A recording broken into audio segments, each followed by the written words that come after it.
जय श्री कृष्ण। वाकई जीवन में कुछ रस, कुछ मस्ती व कुछ ध्येय तो होना चाहिए, वरना मनुष्य और जानवर के बीच जीवन में फर्क क्या रह जाएगा। श्री कृष्ण कहते हैं, अरे इतनी जल्दी हताश हो गए, तुम तो पक्के कर्मवीर हो, हार कहाँ मानने लगे, डटकर खड़े हो जाओ, चैतन्य जगाओ। तुम तो वो हो जिसने कालिया के फन पर नृत्य किया था। हारने से पहले हारना व मरने से पहले मारना तुम्हारी फितरत में नहीं। तुम्हारे लिए तो हर संघर्ष एक खेल है। तैयार हो जाओ इस खेल के लिए भी। श्री कृष्ण कहते हैं, मेरा तो हमेशा से मानना था कि जैसे कठिन से कठिन पहाड़ों पर चढ़ने के लिए भी एक मार्ग आवश्यक होता है, जैसे घने से घने जंगलों को पार करने के लिए एक रास्ता तो खोजा ही जा सकता है, ठीक वैसे ही हर समस्या से निपटने के लिए एक मार्ग तो ढूंढा ही जा सकता है। जय श्री कृष्ण कहते हैं, हमारे पहुँचते ही हंगामा खड़ा हो गया। कुछ लोगों ने स्वागत के स्वर उच्चारे तो कुछेक ने धिक्कारते हुए नारेबाजी की, और यही मेरे अद्भुत व्यक्तित्व का सबसे बड़ा सबूत था।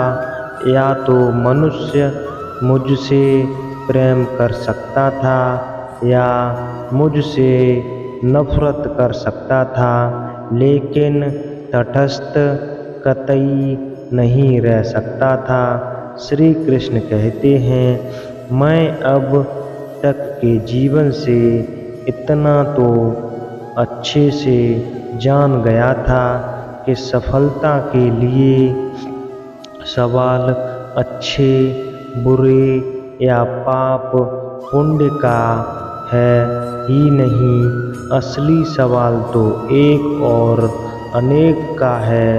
एक इच्छा तुम्हें मंजिल तक पहुंचा देती है, जबकि इसके विपरीत अनेक इच्छाएं मनुष्य को भटका देती हैं। श्री कृष्ण कहते हैं, यदि कुदरत यह सोचती है कि वैभव सिर्फ उन्हें मिलेगा जिनको वह चाहती है, तो मैं कुदरत का भ्रम तोड़ दूंगा।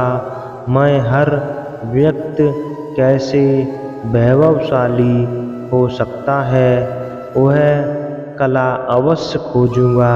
यह क्यों अपनी बात सिद्ध करने के लिए एक दिन मैं स्वयं कुदरत को वैभव की परम ऊंचाई पर बैठा दूंगा। श्री कृष्ण कहते हैं, जीवन में जो कुछ भी मैंने श्रेष्ठ पाया है, उसमें शत्रुओं का बड़ा सहयोग रहा। फिर इस संसार में शत्रु बचा कौन? ऐसे में इस संसार में किसे शत्रु मानना चाहिए? शायद किसी को भी नहीं। श्री कृष्ण कहते हैं, हमें दूसरों से वही कार्य करने को कहना चाहिए जो हमने कभी किया हो या करते हो या फिर करने की क्षमता रखते हो। श्री कृष्ण कहते हैं, इच्छाएं पूरी होना न होना या संकटों का आना जाना, यह सब तो जीवन के उस खेल का एक हिस्सा है जिससे यह जीवन बना है। अतः जब तक सांस चल रही है जीवन का यह खेल तो जारी ही रहेगा।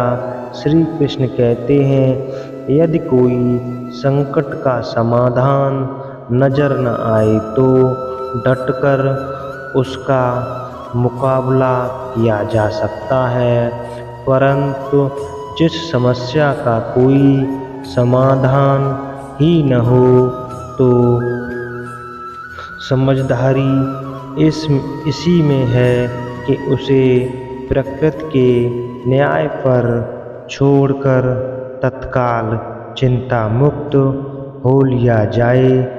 जय श्री कृष्ण।